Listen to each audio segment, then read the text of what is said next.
Төлөвчдийн хуралд нэр дэвшгээр материалаа ирүүлсэн бүх нэр дэвшигчийг гарын үсэг зурсан иргэдийн бичиг баримт зөрчилтэй гэсэн үндслэлээр бүртгэхээс татгалцсан.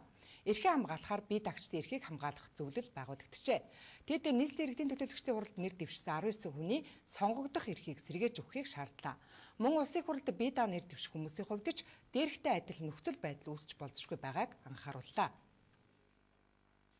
Нийслэлийн сонгуулийн хороо 19 бие даагчийн нэр дэвших эрхийг төдгөлзүүлэхдээ тэдгээр хүмүүсийн сонгогдох эрхэнд бүдүүлгээр халдсан гэдгийг бие даа нэр дэвшигчдийн зөвлөлөөс онцоллоо.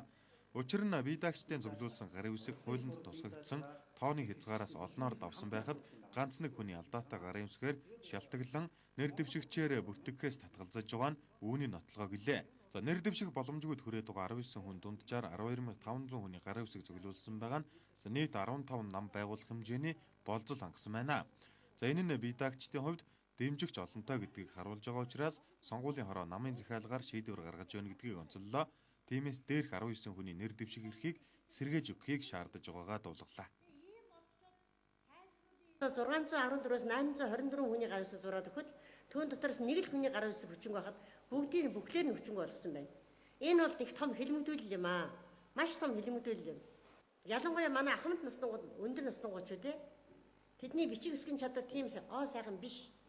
Энэ бол сонгуулийн асуудал болохоос сайхан бичгийн асуудлын уралдаан биш учраас над дээр одоо манай ахмадууд гарын үсэг зурхтай бол яг эдгээр шиг муухай бичих, алдаатай бичих асуудал бол элбэг гарна.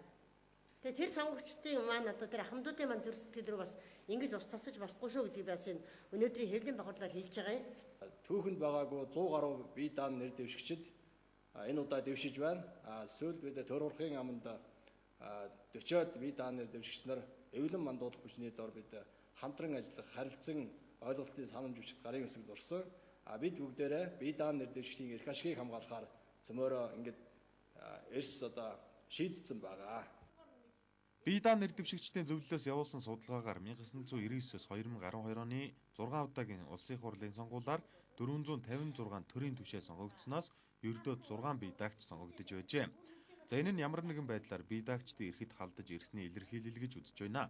Тиймээс энэ удаагийн улсын хурлын сонгуульд нэр дэвшигчдийг дээрхэн адил хавчин гадуурхах магадлал өндөртэй учраас нийт бие даа нэр дэвшигчдийг тойрог худалдаж нэрээ татах, аль нэг намд элсэх, намын захиалгаар бие даад сонгуульд оролцох зэрэг үйлдэл гаргахгүй байхыг нийт бие даагчдаас уриалж байгаагаа онцолж байлаа.